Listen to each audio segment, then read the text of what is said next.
the end of the day, masyarakat juga harus bekerja juga. Artinya nggak bisa cuma nungguin dari pemerintah. Apapun keputusan pemerintah, kalau kita sendiri tidak punya kompetensi, IQ-nya tetap IQ gorila gitu, ya mau ngapain?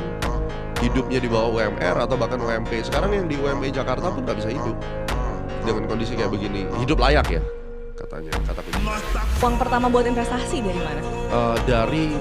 Saya waktu umur 14 tahun tuh saya udah mulai bisnis, ngajar piano, main sulap, jadi MC, MLM, jualan tiket. Hah, 14 tahun? 14 tahun, dari 14 tahun tuh start jadi guru piano udah. Terus sampai umur 17, terus kemudian 18 bisnis udang. 19 itu udah mulai jualan tiket jadi calo, MLM.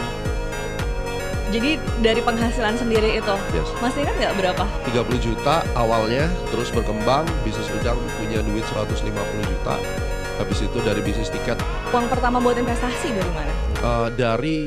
Saya waktu umur 14 tahun tuh saya udah mulai bisnis, ngajar piano, main sulap, jadi MC, MLM, jualan tiket. Hah, 14 tahun? 14 tahun, dari 14 tahun tuh start jadi guru piano udah. Terus sampai umur 17, terus kemudian 18 bisnis udang. 19 itu udah mulai jualan tiket jadi calo, MLM. Jadi dari penghasilan sendiri itu, Yes. masih ingat nggak berapa? 30 juta awalnya, terus berkembang, bisnis udang punya duit 150 juta. Habis itu dari bisnis tiket. Indonesia saat ini itu di dimensi kematian, saya bilang. Kenapa? Karena dihimpit oleh dua kekuatan besar. Yang satu kekuatan internal. Kekuatan internal itu artinya apa? Banyak hal-hal yang sangat nge-drag down ISG kan. Internal kita, daya beli masyarakat kita kan lagi ancur-ancuran sebenarnya. Banyak yang tidak bisa recovery sejak COVID. Dan itu terus menggulung, terbukti dengan naiknya pinjol sampai 100 triliun. Di satu sisi, gencatan daripada external pressure yang membuat rupiah kita semakin hari makin melemah dan harga oilnya naik, mau tidak mau tiket Indonesia saat ini itu di dimensi kematian, saya bilang. Kenapa? Karena dihimpit oleh dua kekuatan besar. Yang satu kekuatan internal.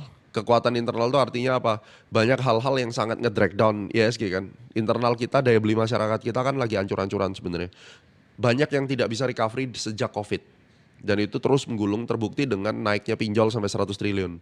Di satu sisi, gencatan daripada external pressure yang membuat rupiah kita semakin hari makin melemah dan harga oilnya naik, mau tidak mau tiket pesan gitu ibaratnya.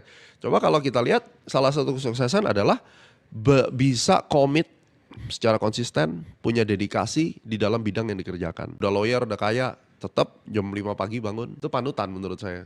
Kan gitu ibaratnya. Coba kalau kita lihat, salah satu kesuksesan adalah bisa komit secara konsisten, punya dedikasi di dalam bidang yang dikerjakan. Udah lawyer, udah kaya, tetap jam 5 pagi bangun, itu panutan menurut saya.